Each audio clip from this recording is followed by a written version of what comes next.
Iran అణు కేంద్రాలపై US Israel దాడికి ప్రయత్నిస్తున్నట్లుగా తెలుస్తోంది. ఇరాన్లోని బుషహార్ అణు విద్యుత్ కేంద్రం సమీపంలో అటాక్ జరిగింది. బుషహార్కు 350 మీటర్ల దూరంలోనే ఈ పేలుళ్లు సంభవించాయి. మార్చి 21న నతాంజ్ అణుశుద్ధి కేంద్రంపై ఎయిర్ స్ట్రైక్స్ చేసిన విషయం మనకు తెలిసిందే.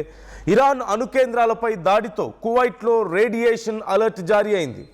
న్యూక్లియర్ సేఫ్టీ గైడ్ లైన్స్ను జారీ చేసింది కువైట్. రేడియేషన్పై సైరన్లు, మొబైల్ ద్వారా అలర్ట్ వెంటనే రిలీజ్ చేశారు. సురక్షిత ప్రాంతాలకు వెళ్లాలంటూ ప్రజలకు సూచించారు. కిటికీలు, తలుపులు పూర్తిగా క్లోజ్ చేసి ఇళ్లలోనే ఉండాలంటూ అధికారులు సూచించినట్లుగా తెలుస్తోంది. ఇంట్లోని ఏసీలు కూడా ఆపేయాలంటూ ఆదేశించారు. సరిపడా ఫుడ్తో ఎమర్జెన్సీ కిట్ను ఉంచుకోవాలంటూ సూచనలు చేశారు. భౌగోళికంగా ఇరాన్కు కువైట్ చాలా దగ్గరగా ఉన్నటువంటి ప్రాంతం. ఇరాన్ అణు కేంద్రాల మీద ఒకవేళ దాడులు జరిగితే కువైట్పై అధికంగా రేడియేషన్ ప్రభావం ఉండే అవకాశం ఉంటుంది.